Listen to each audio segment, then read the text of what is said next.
What's going on, you guys? What is going on? What is going on, y'all? This be your boy, Scotty by Nature TV, and we are here for a brand new review of Love and Hip Hop Atlanta, Season 13, Episode 8. What is going on, you guys? I hope you guys are having a wonderful, wonderful Tuesday, and I intend on doing the exact same thing, you guys. What is going on? All right. Now, as y'all can see, I am dressed. Okay. I have to go film right after this. So I'm not gonna rush through it. I just need to be done by at least I need to be leaving the house by 10 o'clock. So soon after this is over, I gotta go film, child. I do. I have to go film right after this. So that's why I'm dressed and all this other shit. Okay. We're dressed like this, like looking like I'm going somewhere. That's why I'm dressed like this. But anyway, I hope everybody has had a wonderful day. I hope that things have been going well for everybody that's up in here watching and things of that nature. Um, it's been very dry in the blogger sphere, but I still been trying to do my thug thizzle and give you guys just a tad bit of content if you ask me. I've been trying, and I think I've been doing you guys a little bit of justice by giving you guys some kind of content. You feel what I'm saying? So pat on my own back for that if you get my drill. But I gotta say that Love and Hip Hop Atlanta is good. Okay, it is good. It is good. It is good. And can't nobody tell me anything different. I just feel like Love and Hip Hop Atlanta is back. Okay, and it's been back for quite some time now, I must say. But Love and Hip Hop Atlanta is back, y'all. It's good. Of course, it's probably never going to be like the glory days of Love and Hip Hop Atlanta when you had like K Michelle and Jocelyn and everybody else on there. But I think that this cast right now is really doing this thing by keeping it together. And all you need is the right players. And I think that everybody is really playing their parts the way that they need to. So I am grateful for that. It gives me a whole lot of things to talk about in regards to this show. So shout out to the cast of Love and Hip Hop for just doing their thug thizzle right about now. You feel what I'm saying? Um, so you guys, what else I want to tell y'all before we get to the 5-minute mark? The book is coming out on September the 23rd, so expect for me to do a little bit of a promo run, like with certain YouTubers and stuff like that. There has been people that I've never even heard of before that's actually reached out to me, asking for interviews and stuff like that. There's a lot of folks that I haven't really gotten back to because I just wanted to put my book out and go. But it'll be good to go on different platforms and talk about it. So that's what I'm going to do. And hopefully you guys go to those platforms when I'm there and when I'm interviewing with people and watch and show your love in the comments and stuff like that. But I'll let y'all know whenever there's an interview coming. I have a whole lot of stuff going on, y'all. Like a whole lot, from the book to the show to the hosting gig here in Atlanta to the damn podcast with Josiah and I have a lot going on going into this winter, to this fall. Okay, a lot. So yeah, your boy is working. He's trying to work as hard as he can because I asked for this shit. I asked for it, so I can't really bitch about it nor complain. You know what I mean? I'd rather be where I'm at than to be anywhere else. I hope you guys watched Josiah Really Be and T last night. They got their own their own thing of whether you like it or not panel. They're talking about the heart and the hustle and the heart and hustle of Houston, I believe. And I watched that live last night. It was really, really good. I had to text Josiah and tell him y'all are doing a good job. It was really, really good. And y'all keep it going. It made me want to watch the show. So shout out to T, JoJo, and Really B for their own, whether you like it or not branch. If you ask me, I'm a fan of the people on the panel doing their own branches when it comes down to certain shows, because there may be a show that I don't particularly want to review and they want to review it. So take the name and do what you do. You feel what I'm saying? But anyway, we're at the 5-minute mark, and like I said, I'm on a time crunch because I gotta go film after this. So let's go on and go ahead and get into the review. All right. So we're gonna open this thing up with, let's see, Rennie and Queen Key. Okay.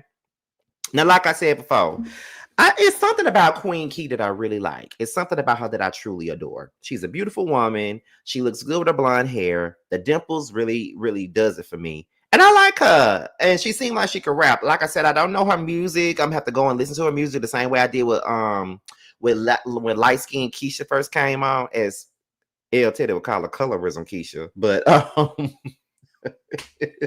but I listened to her music when she first came on Love and Hip Hop, and I've been a fan of light skinned Keisha ever since. So I'm gonna give Queen Key a shot. I never heard of her until she got on Love and Hip Hop, and apparently people have been hearing about her long before Love and Hip Hop. But you know that's what Love and Hip Hop is for, is to give us a little bit of insight on these artists that we may not have known if they wasn't on this show, right? So we're in Chicago, and they're going out to dinner, and Queen Key basically tells Rennie Rucci that her best friend Aaliyah is coming to Chicago and her cousin Tracy are coming to Chicago or whatever. So Tracy comes, and then Aaliyah comes as well, and we all learn about Tracy. Now Aaliyah says it used to go down at Tracy house. So Tracy is basically the big cousin of Key. It makes me feel like that's her mama first cousin, because that's normally how it works out. You feel what I'm saying? So they used to run the streets. They used to go over to Tracy house, and Tracy used to hold them down, baby, on a lot of stuff. Used to hold them the fuck down, baby. Okay. But the biggest thing about Tracy is that Tracy was the one that Queen Key ran to when her mama kicked her out the house. And so Rennie wanted to know more about the story as to what were the issues with Key and her mama. But according to, Key, it was pretty much like she was misunderstood as a child. And Tracy actually agrees with Key when she says that she was practically misunderstood as a child. But in the scene, Key thanks Tracy for everything that she ever did for her. And Tracy was like, I would do that right now. Like, you don't have to thank me. This is something that I wanted to do. Like, you my girl. You like another daughter to me. And if I had to be there for you. If wasn't nobody else there for you, I was gonna be there for you. And it's good to have those type of people in your circle, like especially like family members. It's good to have those type of relationships. Like you need somebody, like when your parents are not getting along and all this other stuff, you need somebody that you can run to. Now, as much stuff as my mother and I went through, we were never like in that thing where we didn't get along. But I do know that there's friends of mine that have gone through things with their parents, but they didn't have anybody to run to, so they ran to my mama. You feel what I'm saying? That's what my mama was for a lot of my friends. They were running to my mama when they was having issues with their own damn parents. My mama was just that girl. Okay. So, it's just good to see those type of bonds in black families and stuff like that, because a lot of the times we hear about black families and how they don't get along, and let's be clear, a lot of them don't. A lot of them are very dysfunctional. A lot of them have a lot of generational curses that ain't never been broken. So that's why the families, do the things that they do. But other than that, it was just good to see them in that particular light. So shout out to Queen Key, Tracy, and the friend Aaliyah to be there. And it's good for Rennie to see that, because Rennie lost her mom. So just seeing this stuff, that's good for her. I know that I can just say that I'm thankful for the relationship that I have with both my mom and my dad. It wasn't always perfect, but when I see people going through things with their parents, it's always something that I always say, like, even if it's not fixable at that point, at least you tried. You feel what I'm saying? So when it come down to my mom and my dad, I'm gonna always try, but I don't have a reason to try because we don't have no issues. You feel what I'm saying? So, but I like that saying. I actually like what Queen Key and Rennie Rucci is giving to Real Housewives, not Real Housewives, but Love and Hip Hop. They're giving that authenticity to this show that we need on these type of shows. So shout out to them. So Jock, they go and see a bail bondsman. You feel what I'm saying? And they're basically trying to see what they can do to get Kwame out of jail. And Jock is saying that the people trying to play him because of who he is. And I think that people trying to play him because, he's this rapper, he's on TV, and everybody probably feel like he got the money. So why is it a struggle for him to get his brother out of jail? But just like Jock said, I got a wife, I got a buku, a church of fucking kids. So I really ain't got no time to be out here playing games with nobody. Like I ain't really got no time to be bunding nobody out, paying 300 to 400, almost $400,000 to bund them the fuck out of jail. Like, yeah, I got money, but baby, I ain't that damn rich and wealthy shit. I'm still trying to maintain what I got. I get what he's saying.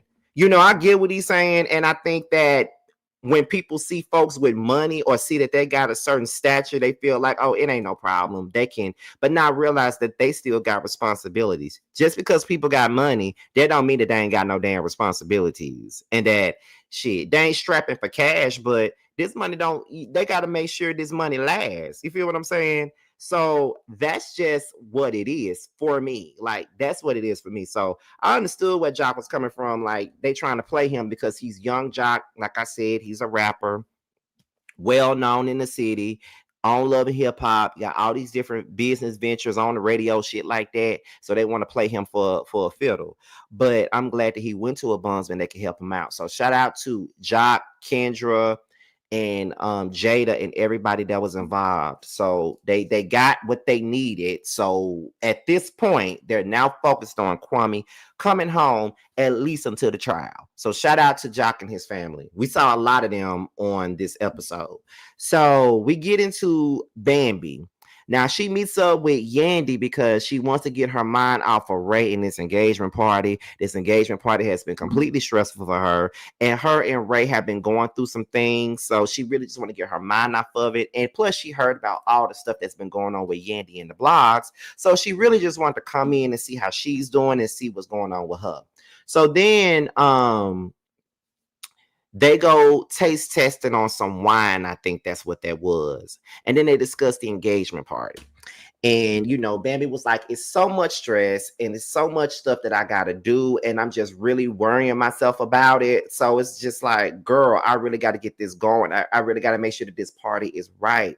And I can only imagine, a nigga like me want to get married one day. So, but the thing about me is I don't like planning stuff. Like I hate to plan things, especially big things like that, because planning shit is really not my forte. I can't stand it. And it's like, for me, it's like, no, I just don't like doing it. But that shit planning shit is stressful. Imagine planning an engagement party. That shit is stressful, trying to make sure everybody comes. You got the correct head count. Everybody gets their plates and shit. So it's kind of like, yeah, it's a lot that comes with that shit. You feel what I'm saying? So I get the frustration and everything like that. But then she was telling Bambi that she had got this message from this girl. It was this video of Ray talking to some girls and stuff like that. She confronted Ray about it. Ray said that girl that he was talking to was a girl that his homie was hollering at. So Yandy quickly stops her. And Yandy says, Bambi, don't do it. Don't worry yourself with that. You already know you in the public eye.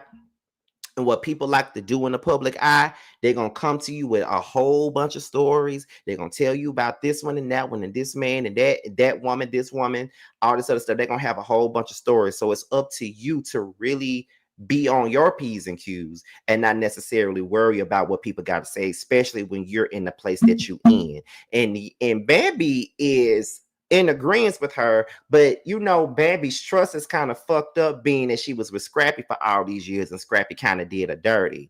So, but Yandy said, don't allow your past relationships to really cloud your judgment as to what is going on in your current relationship. Yeah, stay on your P's and Q's, but don't allow your past experience to fuck up your present.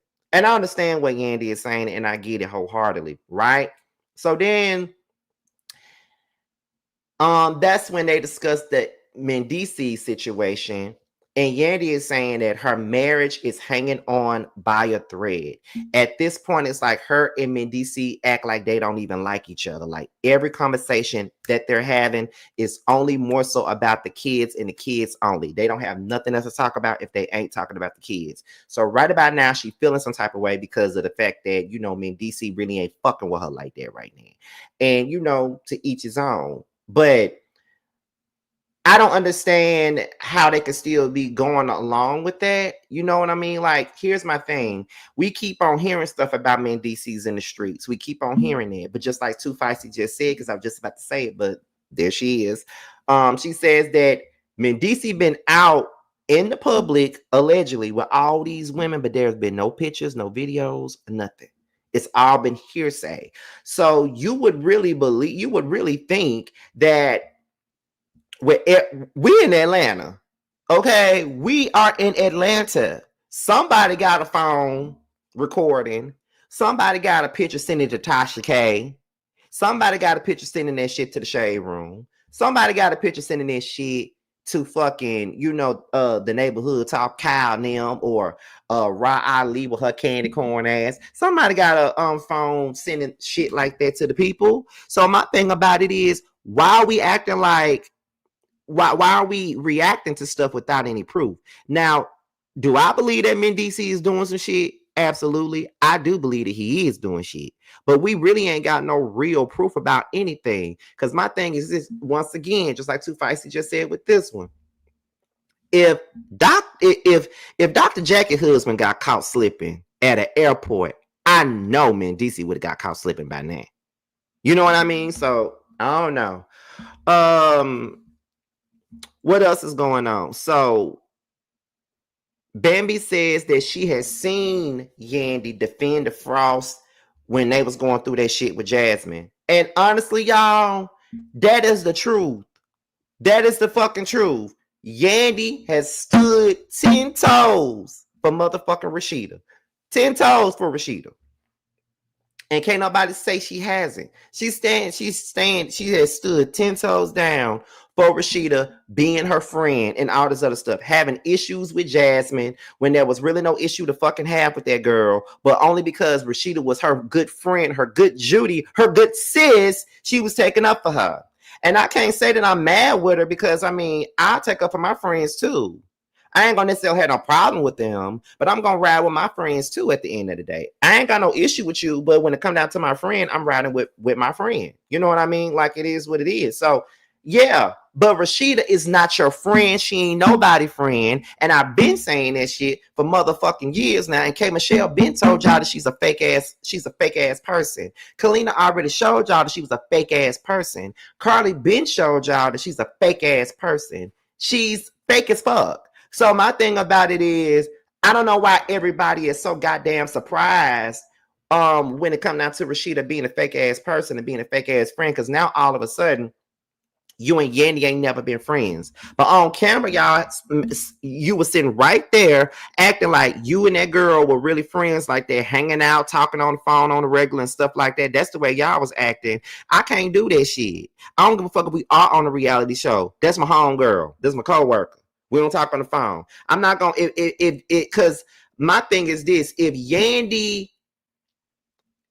that's some good acting on Yandy's part if they're not really friends, because there's no way that I'll be standing 10 toes down for no motherfucker that ain't my friend or my real friend. Ain't no way. So either Yandy is loyal as fuck or she's fake as hell and a good actress, because she was standing 10 toes down for motherfucking Rashida, even when Rashida really didn't deserve it. So I'm just saying.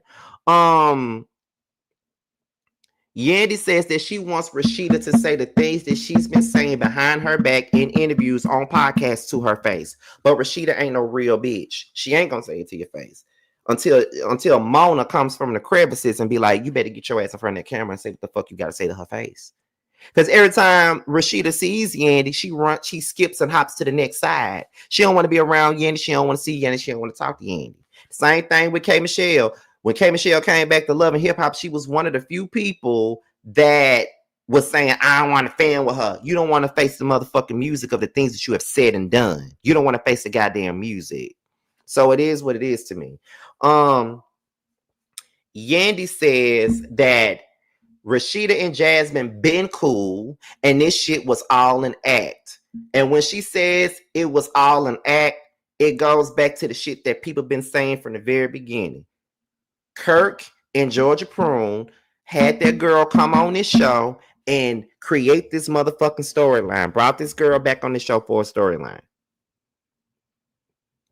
People been saying for years that this shit was fake. Now, I don't know if Cannon is really not Kirk's son or not, but I definitely believe that Rashida been cool with Jasmine, and I believe they did this shit for a storyline. Because if you really want to be honest with me, when Jasmine came back to the show last season, I'm like, they ain't got shit else to talk about, so they need Jasmine to stay on this damn show. That's what I was saying. Because you know y'all not interested without her, so y'all need to bring her back on this show. After a while, Jasmine gonna be in the damn opening credits, if you ask me. I believe Yandy when she say that this was all an act, and then she says that she thinks that Rashida thinks that it would be a better look for her to beef with Yandy for the sake of this damn show and for the sake of a check.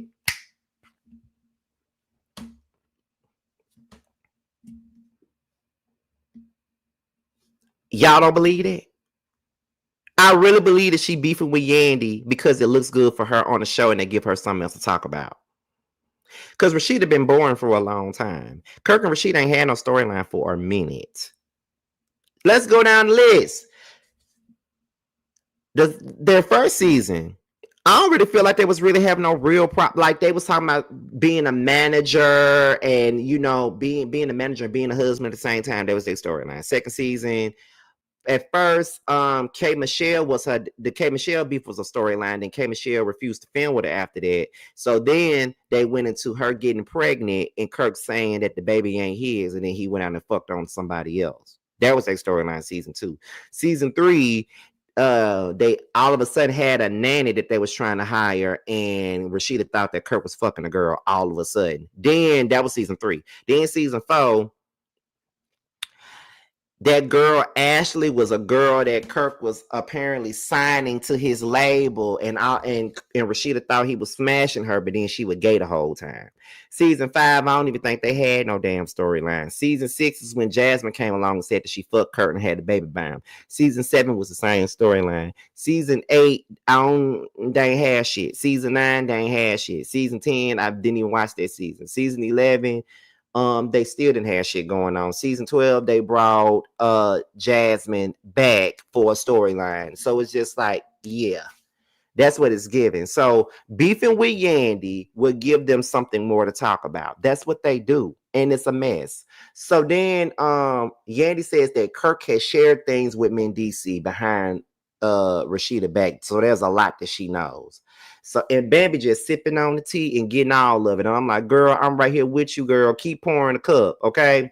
So then Jock, they go down to the jail, they pick up Kwame, and he's released. And he's blessed that he's being released. And Jada is happy that Kwame is coming home. At this point, he's bailed out until he goes to trial and things like that. So, Jock is just worried about his brother. He want to make sure that his brother is okay. He wants to make sure that his brother is on the up and up. That's all he really wants for his brother. And I think that's all everybody wants for their siblings. But I really do think that Jock is really worried about Kwame, especially right now. They just lost their mom and stuff. And then for him to lose all three of his fucking kids was a whole lot. So it's a lot to deal with that situation. So my prayers go out to Kwame, to be quite honest. And this is just me. And tonight's episode has so many motherfucking commercials. I mean, too many fucking commercials. But anyway, moving on. Queen Key. It's time for the triplets graduation, and Rennie is there in tow with Queen Key. After the graduation, Key speaks on her issues with her mom to Rennie and her cousins. And Rennie encourages Key to have a conversation with her mom. And I agree. Have that conversation with your mom. You know what I mean? Like, if y'all are trying to, move past the issues from the past and stuff like that, it's better to have those conversations and move on. And it's better to go to therapy. I think that with me and my mom, when we went to therapy, I think it helped us a lot. I think that we could afford to go to some more therapy, but I think that when we went to therapy in 2018, she heard some of the things that I felt when we was in therapy. So I feel like Queen Key should have a conversation with her mom, and then furthermore go to therapy and really, really heal. Because sometimes, like, people really don't realize it, but therapy is really a thing where you can really, really heal. And that is why I'm so adamant about going back, because there's a lot more things. I've healed from a lot of stuff, but then there's some things that I still need to heal from. So I'm always here for people going to therapy and getting their shit together, especially with their parents and with their family members. Like, you know, do your thug thizzle. I feel like you and your mom can really get past those things that happened in the past. Like, she kicked you out as a teen. A lot of us have gone through things as teenagers, and our parents didn't understand that they were once teenagers too. So that is a thing. So I don't really know, but I like Queen Key. She's so authentic. Her and Rennie, they just authentic to me. I don't know why, but they are. Moving on, we get into Jasmine, Jessica White, and Erica Racine. I don't know why the fuck Erica Racine is here. I don't know why she's still here. I don't know why she is here, but she's here. And I don't know what the fuck they doing. I just know they was rubbing a damn rose on their leg, and Jessica White was acting like she was having a damn rose vibrator going up her leg to the gooch. That's what it came across to me, but I don't know. But they discussed the Yandy MNDC blog drama, and Jasmine says that that they have an open marriage. She said she brought up something about some things that Mendici said that she felt like Mendici shouldn't have said about his own wife. And then she says that she had a conversation with Yandy, and Yandy asked Jasmine if Rashida put her up to it. And she was like, I didn't really need Rashida to put me up to doing anything. To be honest, I believe Jasmine more than anybody in this whole saga. I believe Jasmine more than Yandy. I believe Jasmine more than Mendici. I believe Jasmine more than both Kirk and Georgia Prune. I think she's the only one that's really telling the damn truth about shit, to be honest. I think everybody else telling lies or half truths about shit. And Jessica says that Yandy needs to leave Mendici. He been out here cheating on her. She needs to leave Mendici. But Jasmine said that, hell, she been out here fucking around in London with another nigga. And then Jessica White was saying that I would think that she got hoes of different area codes, but she got a passport for that pussy. And when she said that, bitch, I hollered. Look, when she said that, bitch, I hollered. I said, not a passport for that pussy. That was funny as a motherfucker to me. Now, I know I be saying that I don't know why Jessica White is here, but sometimes that motherfucker give me a key and a motherfucking cackle. That girl is funny and crazy as fuck at the same time. Sometimes we need her to be around because she say shit that she ain't got no business saying. But I mean, if Mendici really was cheating, I ain't necessarily mad, and you ain't even getting her some dick on the side. Let her get some shit. Let her get some dick on the side, child. Like, I don't see nothing wrong with it at this point. But at this point, they don't like each other. They just holding on for the children. Girl, leave him. Don't be like your former friend Tyra and be saying, oh, for the boys' sake, for the kids, for the kids, for the kids, for the kids. I'm with Peter for the kids. Like, girl, I like when I tell you, I never got sick of such a statement. For the kids, for the kids. Bitch, girl, everything ain't for the motherfucking kids. Okay, like you fucking a nigga ain't for the goddamn kids. Stop lying, girl. Okay, like for real. Stop lying, Tyra. But Tyra ain't him, and I miss Tyra. I miss Tyra, Peter, and Amina. I never thought I would say that, but that is one saga that gave Stevie J, Mimi, and Jocelyn a run for their motherfucking money. I enjoyed watching Tyra, Amina, and Peter Guns. Okay, I enjoyed it, bitch. Okay, enjoyed it. But anyway, moving on. Jock and his son with his fine ass. He fine to me. You know, I like that little roughneck shit. But they take him to the barbershop and get him groomed up because he just got out of jail. He need to get his hair cut and all this other stuff, right?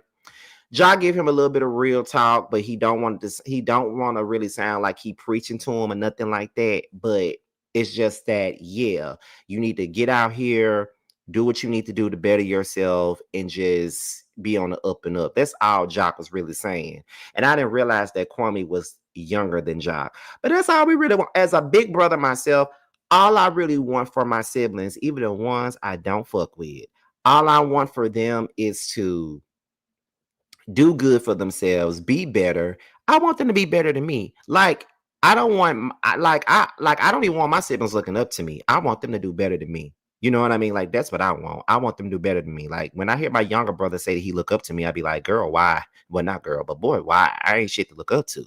But just the shit that Jock is saying, like that's some shit I probably would have told my brother, because like I just want them to be, we just want our younger siblings to be better and not make certain mistakes, especially certain mistakes that we made growing up. We don't want them to be like us at all, like at all, like we don't. So you know what I mean? It is what it is, child. So that's all with Jock. I think that's probably the last scene that was involving Jock and his brother, because like I said, they showed a lot of them today.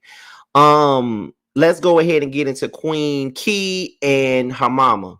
So Queen Key confronts her mama about the past. And she said that we never really had a conversation about the things that went on when you kicked me out the house. So that's when Queen Key was like, no, that's when her mama was like, well, you were wilding out. And then that's when Key was like, okay, yeah, I was wilding out. I was doing stuff that you told me not to do. I was kind of disobeying. There was, you know, things that was happening. But in the same breath, there were things that was going on that caused me to act out. And I sincerely believe that. I sincerely believe that. I believe that she probably was dealing with a lot of stuff, and that those things that she was dealing with caused her to act the fuck out. That tends to happen sometimes.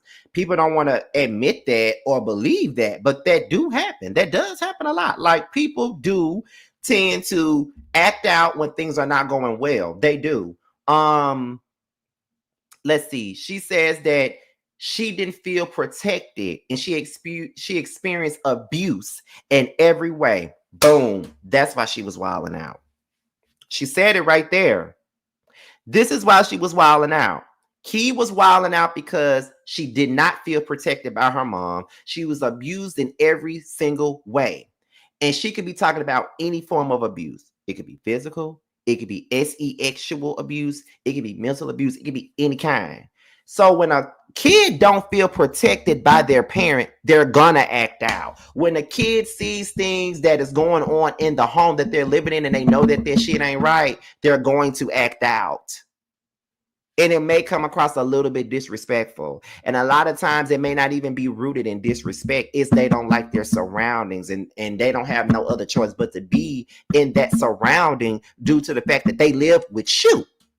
And because they love you, so they don't want to leave, but they're stuck in that predicament because that's a predicament that you provided for them. So, yeah, maybe she is showing the fuck out. Yeah, maybe she isn't, you know, acting the way that you feel like she should. Maybe not, because of what she's going through. She's experiencing abuse in every way, as she said before. So it's like, yeah, because she didn't feel protected, she wilded out and lashed out at your ass. So you might need to take a step back and look at the things that you may have done. Powerful, of course. But anyway, she says, but she wants to get past everything with her mom and just pour more into the triplets because that's what's more important to her. Moving on to Bambi and Ray's engagement party. Ashley, Zane, Bambi, Ray, they talk about who's going to run the relationship. Zane says that he runs his relationship with Ashley, but Ashley says that Zane allows his mother to evade their marriage. Zane is annoyed because he says, I'm out here to, you know, celebrate Bam and Ray. I don't want to get into this conversation with my mama. I don't want to deal with that. I understand that. Ashley, right? The wrong place, wrong time, girl. We don't want to talk about that. Ray is drunk as fuck and Bambi is annoyed. You know, he gets real sexually aggressive when he's drunk. So Bambi is irritated because he only had a 1 drink limit and now he then has several drinks and he's doing the absolute most. Calm down, Ray. Sierra's there with Zay, who's also fine, by the way.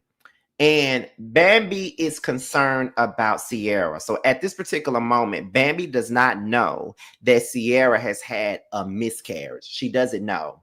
So she's trying to ask Sierra what's going on, and Sierra won't tell her what's going on. So she doesn't know what she can do about anything. She doesn't know how to help Sierra because Sierra won't tell her what's going on. And she's worried. But Ray says not to worry too much. So then Ray says that he's excited to marry Bam. He loves everything about Bam, especially when she takes off her clothes, and he really loses his cool when she takes off her clothes. Bambi is annoyed. She's getting flashbacks from Cabo all over again with the bullshit. Okay. So then Bambi talks to Jasmine and she says that she talked to Yandy, and Yandy says that Jasmine is a liar, basically.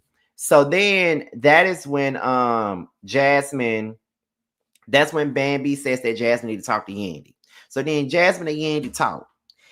And Jasmine says, I was never in cahoots with anybody to do anything to your marriage. No one told me shit. No one said anything to me about nothing. I chose to do what I did because I wanted to do that. It ain't got nothing to do with it. You feel what I'm saying? So Bambi says, well, Yandy said that y'all was in a poly relationship. Is that true? And that is when Jasmine was like, hell the fuck no. I am not in no poly relationship with no damn Kirk and Rashida. She says, I've never touched Rashida. So then in her confessional, she was like, not Yandy trying to say that I'm in some poly relationship with Kirk and Rashida. Yuck. You saying yuck now, but you weren't saying yuck when Kirk was fucking your ass down and busting you wide open and telling you to bring it back. Now, you weren't saying that then. But, okay. You feel what I'm saying? Like, okay. You feel what I'm saying? So, yeah, that's how I do. That's how it is, child. Like she's now she's disgusted and grossed out. Should have been grossed out, girl. I mean, should have been grossed out. Should have been grossed out. For real. Like,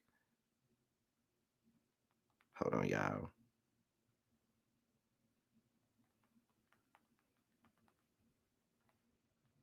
Trying to make sure this location for this damn filming is the right one, because we're going to some restaurant. But it's two of them, so I'm trying to make sure I'm getting my Uber for the right one. But anyway, y'all, where we at? What my notes said, because I'm too busy trying to text. Okay, but yeah, so she said that that's not what this is, and that's not what it's gonna be. So then Jasmine says that she feels like she's being used as a pawn in between this whole Harris and this damn Harris and Frost shit, and she don't appreciate it. So then Bambi sees Zell outside. She spills the tea about Jasmine and Rashida, and Zell is here for all of the tea. But the next thing you know, as she's outside talking to Zell, that is when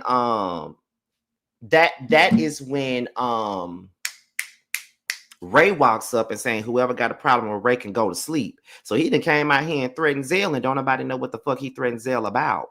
So it's a whole lot going on with Bambi and Ray, and we don't know exactly what it is. So maybe we'll find out more about why he coming at Zell on this next episode. But like I said, y'all, if y'all not watching Love and Hip Hop right now, y'all really need to get into it because it is really good. So that's pretty much all that I got for tonight's review of Love and Hip Hop Atlanta. I hope you guys enjoyed the show. I hope it didn't seem like I was rushing, because I tried to, my entire goal was for this to be at least at 40 minutes, because I got to be at this damn restaurant by 10:30 for this damn scene. So I'm about to go on and get up out of here. But as you all know, I got a book coming out on September the 23rd. It's called That's Why You're Lonely. If you're into girlfriends, Love and Hip Hop, Zane, Basketball Wives, or anything of that sort, this is the type of book for you. It's an urban drama about 5 best friends in the Atlanta area. One of them is married. 2 of them, because Leslie is married, Sade is in a relationship, Brandy's in a toxic relationship, Sierra is looking for love in all the wrong wallets, and Rashida just moved back to Atlanta and is looking for a new man. So yes, it's all like a lot of girl drama. I used a lot of my friends' experiences and put them in this book, so it's going to be good. So make sure you guys tune in. We almost had 200 people up in here. I really appreciate you guys. So with that being said, this be your boy Scotty by Nature TV. Be sure to like, rate, comment, subscribe, share this video, and be sure to like, rate, comment, subscribe, okay? And my social media handles, my Twitter, my Instagram, and my TikTok will be down below. With that being said, you guys, your boys up out of here, and I will see you guys later. Cause I know what I want. I guess I could pray to the man up above. Start a new path with unconditional love. I can build a new life out of this mess. Moving on to a place free from the stress. Lost all the love that I found